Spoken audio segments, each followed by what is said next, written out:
Argentina ha encontrado la manera de crear un nuevo Tomás Griesa. La segunda parte del fallo de Presca fue un párrafo lapidario que dice: ustedes, Argentina, vienen a mi corte a pedir piedad por este caso, cuando son ustedes que durante los últimos 10 años no han respetado mis fallos. Ese llamado de atención es de un juez que está cansado de este juicio, está cansado de los desacatos de Argentina. Y no descartes que cuando Argentina apele, en los próximos 2 semanas, Presca le diga: ok, apelá, pero deposita una garantía. ¿Qué va a decir Argentina? No tengo garantía para depositar como la vez pasada, porque no tengo plata para depositar con activos, no tengo activos. Ok, apelá. Se llama apelar en descubierto. ¿Qué va a decir Bafford? Yo ya empecé a embargar todo lo que tengo que embargar. Usted, Presca, tiene varios activos más míos para embargar. Dígale a Argentina que está en desacato con la justicia norteamericana. Prepárate por eso, porque declarar a un país soberano amigable en desacato con la justicia americana abre unas puertas que no te puedes imaginar. Departamento de Justicia, Departamento del Departamento de Estado, la Casa Blanca. Y la Casa Blanca no va a decir a Presca: che, Presca, aflojá un poco, ten cuidado. No, la juez Presca va a decir a Argentina: muchachos, ustedes están violando las leyes de mi país, pónganse las pilas. Escuchame una cosa, Sebastián, bueno, ¿cómo Sí. estamos el día después? Explicá, porque ayer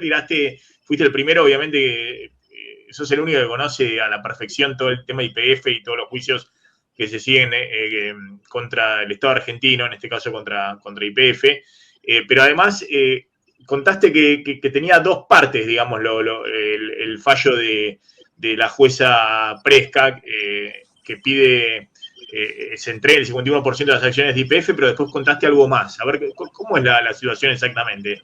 ¿Y cómo ves la reacción del gobierno? A ver,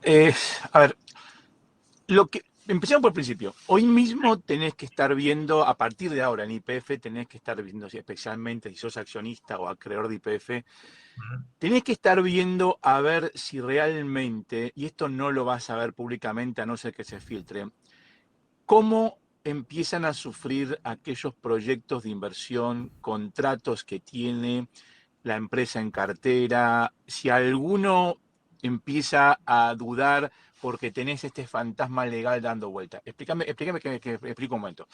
Hoy los inversores internacionales están viendo a YPF como una empresa muy bien manejada, muy bien administrada, con buenas inversiones, con un plan absolutamente positivo y con una casa blanca, una casa rosada, propietario de YPF, que apoya y que no lo usa la empresa como una herramienta política, en teoría. Eso ha generado interés en Vaca Muerta, interés en YPF e interés en todos los proyectos que YPF ha presentado correctamente y lo aplaudimos. Hay que ver cuántos de esos proyectos ahora empiezan a ser puestos en duda por estas empresas como consecuencia de este fantasma legal. ¿Por qué? Hoy mismo, como acabo de decir, están todos contentos con YPF. La posibilidad que en el futuro una Corte Superior y posteriormente la Corte Suprema diga las acciones de YPF tienen que ir sí o sí a manos de fondos buitre, Doña Rosa o Wall Street, puede llegar a hacer ruido. Hoy mismo está el famoso damage control, control de daños. Hoy YPF, y a partir de ahora probablemente tenga que informar a esos inversores, no acreedores, sino inversores, que lo que se viene es tranquilidad. Lo que pasó ayer no va a pasar nada, no vamos a entregar las acciones y vamos a manejar la parte legal de manera responsable. Es interesante lo que vos contás. Por ejemplo, pongamos un caso concreto, que es el oleoducto sur, ¿no? Que es el gran proyecto que están haciendo para sacar todo el petróleo de Vaca Muerta, y es un joint venture con varias, con todas las petroleras grandes que operan en Vaca Muerta, nacionales y multinacionales, que creo que es un proyecto, no sé si de 2.000, 3.000 millones de dólares, ¿no? Una inversión, creo que 2.000 millones de dólares, una inversión importante, y buscan financiamiento. Vos decís que ese tipo de cosas hay que ver que YPF en este momento tiene que estar buscando la forma de reducir el daño, que esta decisión de la jueza Presca no impacte en la operación y en las inversiones que tiene planificadas la empresa. Correcto. Yo lo importante que hay que entender acá es que lo que pasó ayer no es menor, porque Argentina no va a entregar las acciones. Yo entiendo que Argentina no va a entregar las acciones, pero ahora tenés una orden judicial que seguro va a ser ratificada por la Corte de Apelaciones y seguro va a ser ratificada por la Corte Suprema, que tarde o temprano tenés 3 alternativas: ignorarla, que ya vimos lo que pasó con Cristina Fernández de Kirchner en su momento, cuando ignoramos la Corte Suprema de los Estados Unidos en el caso de holdouts. Segundo, respetarla, es decir, entregar las acciones, cosa que no va a pasar. O tercero, sentarte a dialogar con los beneficiarios del fallo para evitar que eventualmente entres en desacato con la justicia norteamericana por no entregar las acciones. Esas preguntas hoy, los departamentos de riesgo, los departamentos de compliance, aquellos que evalúan el proyecto e invirtieron en Argentina en YPF, lo hicieron sabiendo que por lo menos por 4 años más esta empresa es como está ahora, perfecta, manejada por Milei, con buenos proyectos, bien manejada, bien administrada, con un liderazgo impecable. Ahora bien, tengo este fantasma nuevo, ojo con eso. Eso es lo que ahora el gobierno va a tener que intentar manejar, especialmente YPF, va a tener que empezar a manejar de tal manera que no le perjudiquen las operaciones. ¿Tenés alguna información? Yo había contado, mirá, fíjate, ahora están, por ejemplo, en Clarín diciendo los ganadores del juicio quieren negociar y aceptan bonos y estirar los plazos. Yo había contado que Gerardo Jerry Matos era uno de los negociadores que había puesto Woodford para que negocie con el gobierno argentino, que es alguien muy conocido por el equipo económico, ¿no? Tanto por Caputo como por Bausili, por todo el equipo económico. Vos tenés entendido un poco, y Matos venía diciendo que obviamente Woodford no quiere ni quedarse con las acciones de YPF, ni manejar la empresa, no es un fondo buitre, no es esa la idea de hacer un takeover de la empresa. ¿Tenés alguna idea de por dónde puede ir efectivamente esa negociación? ¿Y qué es lo que haría el gobierno en este momento, digamos, para respetar el fallo? ¿Tiene que poner otra garantía? ¿Tiene que hacer algún plan? Hablé con Gerardo anoche. Sí. Obviamente están sentándose a diagramar la estrategia para ver cómo usan de apalancamiento este fallo para sentarse con el gobierno y decirle, escúchenme un segundo, ustedes son una empresa o un país que viene a Estados Unidos a pedir inversiones para que vayan a Argentina, pero no están dispuestos a cumplir con los fallos, nuestras leyes aquí en Estados Unidos. Si lo de ayer fue un llamado de atención, tienen que prepararse porque se vienen más llamados de atención. Y como acabo de tuitear, Argentina ha encontrado la manera de crear un nuevo Tomás Griesa. Ayer, y esta es la segunda parte que te voy a contar yo del fallo de Presca, la segunda parte del fallo de Presca fue un párrafo lapidario que dice: ustedes, Argentina, vienen a mi corte a pedir piedad por este caso, cuando son ustedes que durante los últimos 10 años no han respetado mis fallos. Ese llamado de atención es de un juez que está cansado de este juicio, está cansado de los desacatos de Argentina. Y no descartes, y ahora viene la parte más jugosa de mi respuesta, que cuando Argentina apele, en los próximos 2 semanas, Presca le diga, ok, apelá, pero deposita una garantía. ¿Qué va a decir Argentina? No tengo garantía para depositar como la vez pasada, porque no tengo plata para depositar no tengo activos. Ok, apelá. Se llama apelar en descubierto. ¿Qué va a decir Woodford? Yo ya empecé a embargar todo lo que tengo que embargar. Usted, Presca, tiene varios activos más míos para embargar. Dígale a Argentina que está en desacato con la justicia norteamericana. Prepárate por eso, porque declarar a un país soberano amigable en desacato con la justicia americana abre unas puertas que no te puedes imaginar. Departamento de Justicia, Departamento del Departamento de Estado, la Casa Blanca. Y la Casa Blanca no va a decir a Presca, che, Presca, aflojá un poco, ten cuidado. No, la juez Presca va a decir a Argentina, muchachos, ustedes están violando las leyes de mi país. Pónganse las pilas. Eso es lo que a mí me da miedo como argentino, como accionista de YPF, porque lo que se puede venir va a ser un tema, una disputa política por culpa de la inactividad del gobierno de la República Argentina en este caso. Martín. Sebastián, ayer escuché algunos abogados, analistas, que planteaban algunas cosas y me gustaría saber tu opinión.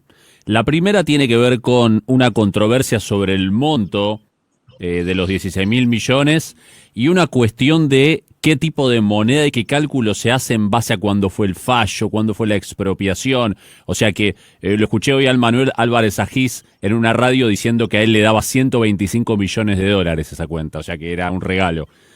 ¿Conoces esa teoría? ¿Qué cuenta le da 125 millones? No, bueno, eso le voy a explicar yo. muy complejo de explicar sin sentarse a dialogar en profundidad y explicar las leyes americanas. Lo que dice Álvarez Agis se basa en una regla del estado de Nueva York que dice es el Judgment Day Rule. Es la regla del día del juicio, del fallo. Que se debe utilizar el tipo de cambio de un país de la moneda extranjera, peso dólar, el día del fallo, 16 de septiembre del 2023. ¿Okay? Sí. Si utilizás eso, la devaluación fue brutal con respecto a 2012, cuando se perpetuó el supuesto delito. Eso es el cálculo de Álvarez Agis. Correcto. Pero Álvarez Agis no te cuenta la otra parte, o a lo mejor no la sabe. Pero perdón, que no entiendo. El cálculo que quiere hacer sería... es en base al día del fallo. El día del fallo. Se usa el monto, se usa el tipo de cambio y se calcula. Aprieta un botón y calculás. 125 millones de dólares. No sé cuál es el monto. La verdad no calculé yo. No te cuenta la otra parte de la historia. Que esa regla que utiliza Álvarez Agis y la utiliza el gobierno en su argumento y la mencionó Saravia Frías, es procurador del Tesoro de la Nación con Macri, no te cuenta que para que eso aplique tiene que haber un pago. Es decir, lo que Argentina violó no fue no dejó de pagar algo, una contraprestación. A ver si me siguen, porque es muy importante esto, porque va a salir muy seguido. Si yo compro un auto, lo pago. Si yo no pago ese auto, mi delito es no pagar ese auto. Pero Argentina, el delito de Argentina no fue no pagar por la oferta pública de adquisición. El delito de Argentina fue el acto de no lanzar una oferta pública de adquisición. Es decir, es un acto, no es una falta de pago. Eso no está cubierto por la regla que dice Álvarez Agis. Y por eso Presca puso el monto de 16.000 millones de dólares y no puso 125. ¿Me explico? Es decir, es muy técnico, muy complejo. Lo que no te cuentan lo que dicen esos en pesos y no te cuentan la otra pata, el asterisco de esa regla. Por eso no es en pesos este fallo, no es en dólares al tipo de cambio del 23 de octubre, del 23 de octubre de 2023, sino es el día que se cometió el delito, que fue el 16 de abril de 2012, cuando Argentina envió a la Torre de Puerto Madero a todo el mundo para echar a patadas a la cúpula ejecutiva de Repsol. Perdón, el cálculo ese de los 123 millones es tomar todo el juicio en pesos y ponerlo en dólares al día del fallo. La tasa de tipo de cambio al día del fallo, que es el 16 de septiembre del 2023.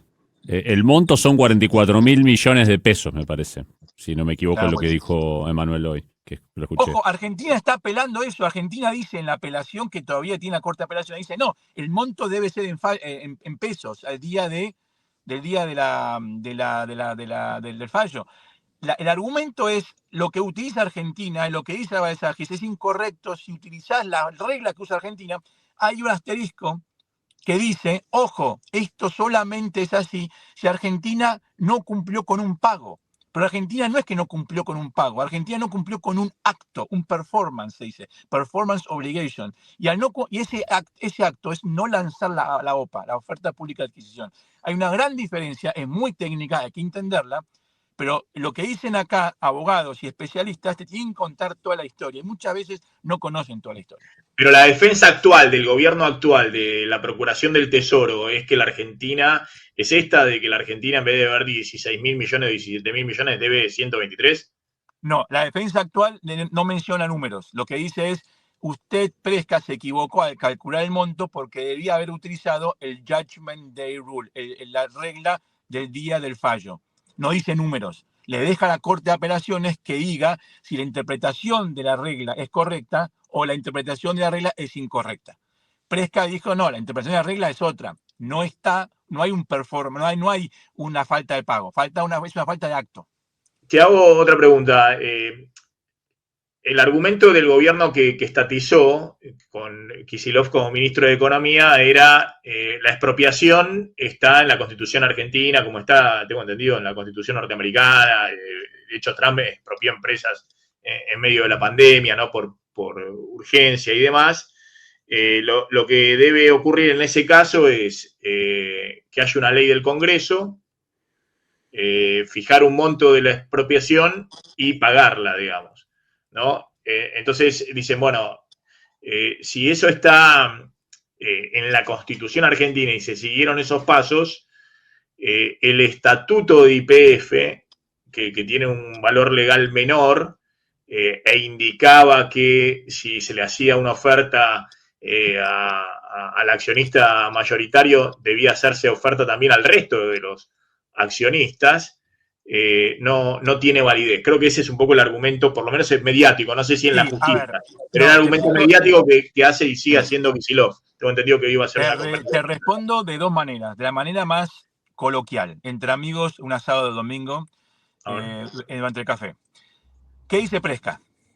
Muchachos, ¿ustedes hicieron una promesa en los años 90 con el presidente Menem? Diciendo, la promesa es, yo, Argentina, si llego a expropiar la empresa en el futuro, te voy a compensar de esta manera. ¿Qué trampa hicieron, pícaros argentinos? Eso estaba en el estatuto de YPF. Claro. Eso es lo que dice el estatuto. Eso es lo que dice el estatuto. Esa es la promesa por la cual Argentina logró privatizar. Juntó 1.100 millones de dólares para privatizar YPF. Sin esa promesa, entre otras promesas, no hubiese podido. Si la promesa que le hicieron a los inversores americanos es decir, vos me das la plata, yo te prometo que si es propio, te pago. ¿Qué dice Presca y qué dicen los beneficiarios del fallo? Ustedes, 30 años más tarde, el Congreso se inventan una ley, la ley de expropiación, que nulifica esa promesa. O sea, así no vale. ¿Me explico? No vale que una ley creada 30 años más tarde incumpla una promesa realizada a inversores que hasta el día de hoy la empresa sigue siendo privada. ¿Me explico? Entonces, Presca dice, ustedes no pueden venir a incumplir, a romper una promesa 30 años más tarde solamente para no lanzar una oferta pública de adquisición. Perdón, en el ordenamiento legal argentino una ley se cambia con una ley y claro, la Constitución tiene rango por encima de las leyes. Claro, entonces, ahora te respondo de la segunda manera como te voy a responder. Y no soy abogado, voy a intentar explicarlo de la mejor manera posible.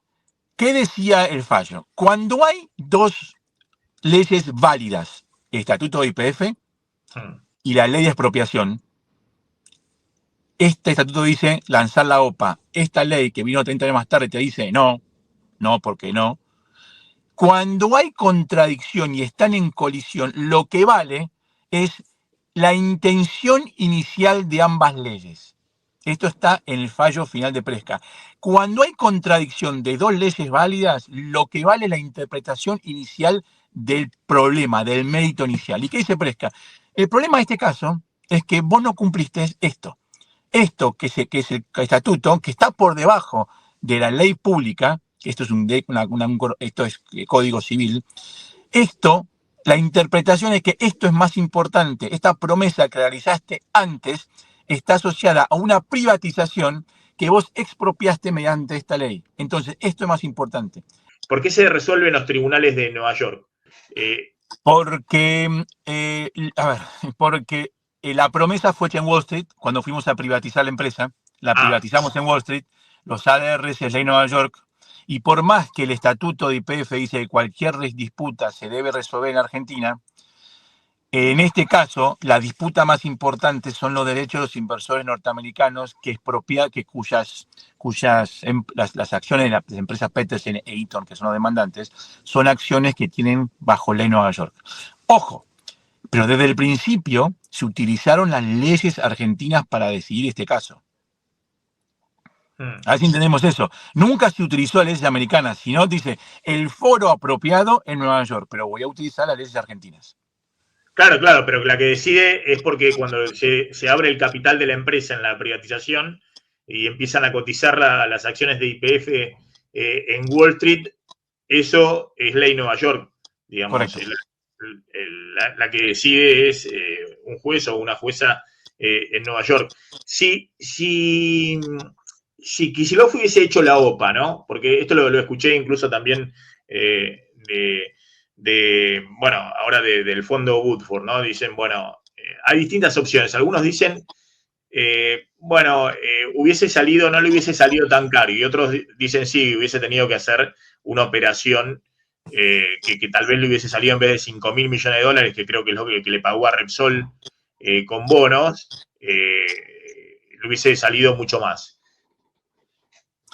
Cada inversor Es diferente. Yo Sí. te hago una pregunta a vos como inversor, ¿ok?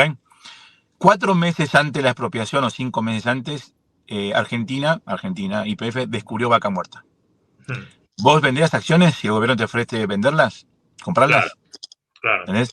Yo Sí. estoy convencido, como hombre de mercado, que si Kicillof hubiese lanzado la OPA, no hubiese gastado un solo dólar en comprar acciones porque nadie se las hubiese vendido. Todo el mundo se las hubiese quedado. Estoy convencido de eso.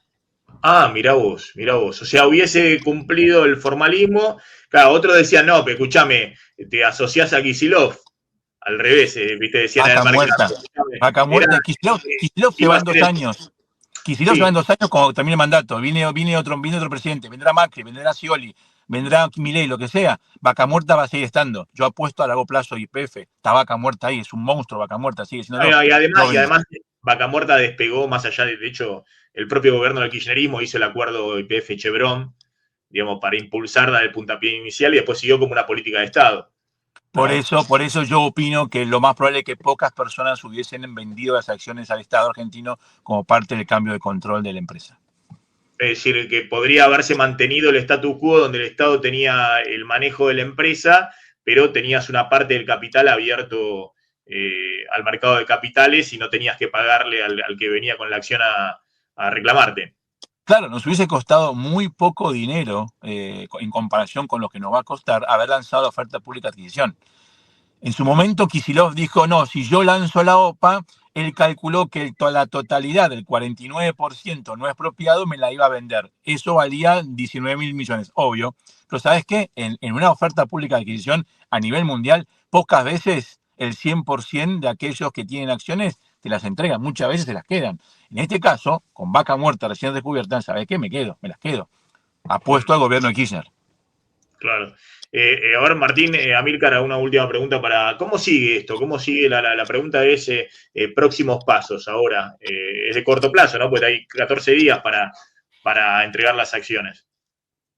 Correcto. Hay 14 días para entregar las acciones, que no lo va a hacer, y hay 14 días hábiles para pedir la apelación. Lo más probable es que Argentina pida la apelación, pida una suspensión de toda actividad legal, Presca no se lo va a dar, a no ser que Argentina presente una garantía, que Argentina no presenta garantía. Y bueno, a ver, sí. No, te hago una, porque ayer escuchaba al ex procurador y decía que dentro de la estrategia que podía buscar Argentina, no sé si esto ya queda viejo, ¿no?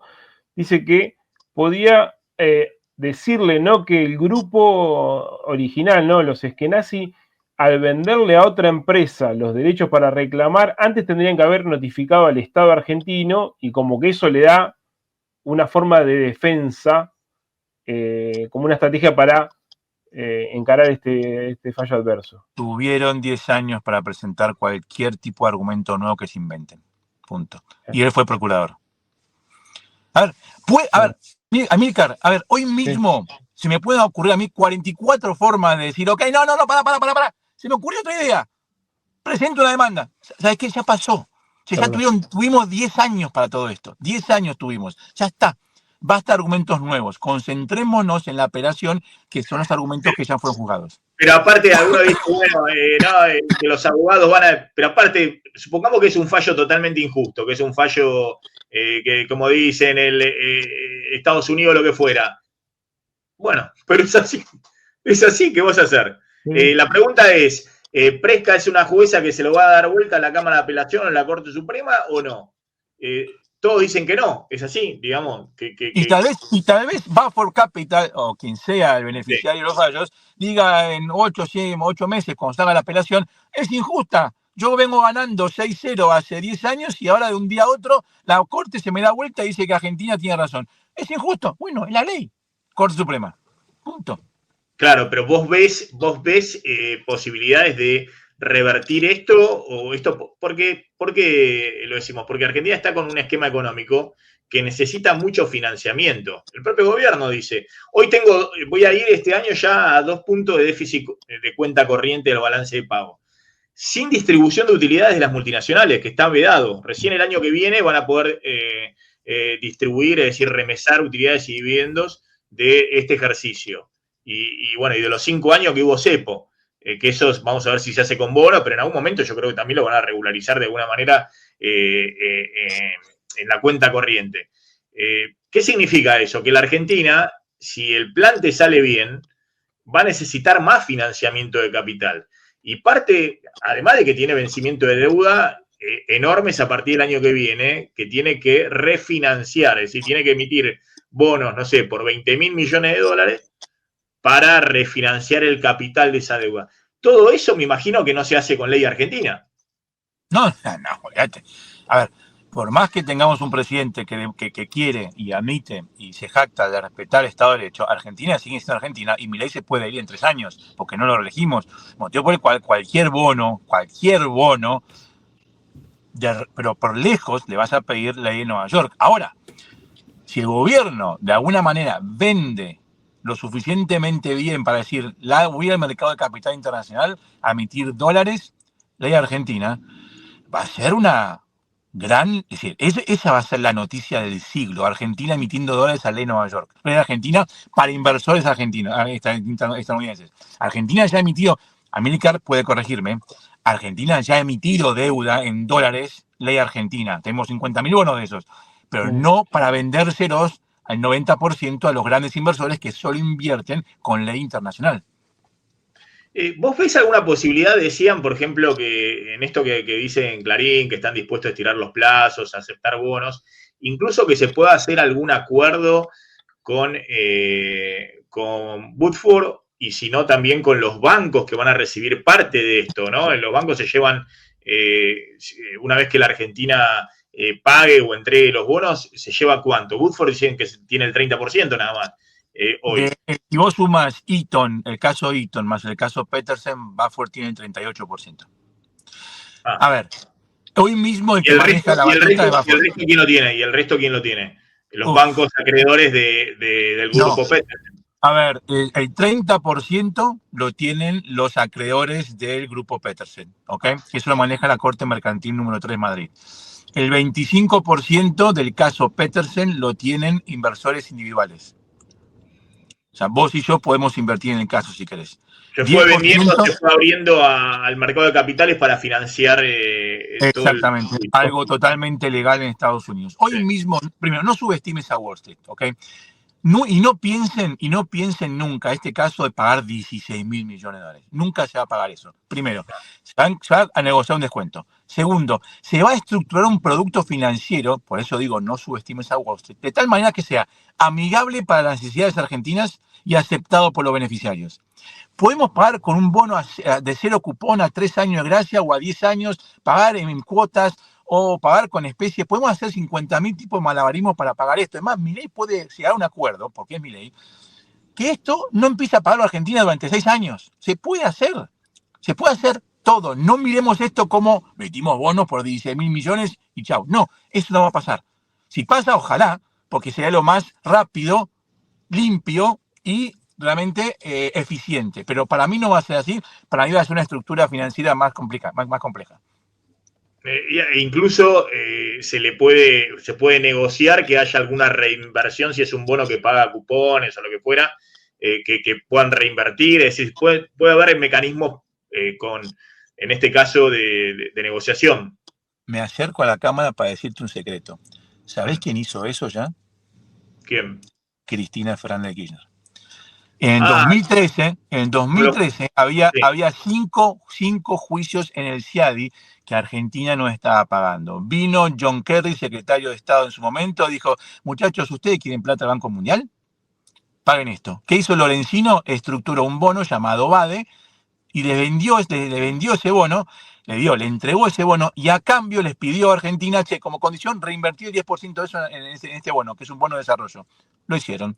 Estamos hablando de montos más pequeños, pero yo siempre he dicho, y termino con esto porque tengo que irme, Argentina tiene que dejar de mirar estos juicios como un pasivo, como un grupo de fondos buitre que van a la Casa Rosada, golpean la puerta y demandan que la carretilla llena de dólares. Argentina tiene que ver estos juicios como un activo, pedir algo a cambio, inversiones, reservas, infraestructura, tecnología, bonos de desarrollo. Están dispuestos a ayudarte. Los beneficiarios del fallo. Tienen que sentarse a hablar y decir, no te voy a pagar de esta manera, ayúdame vos a que yo te ayude a vos a cobrar. Eso tiene que ser la estrategia legal de la política.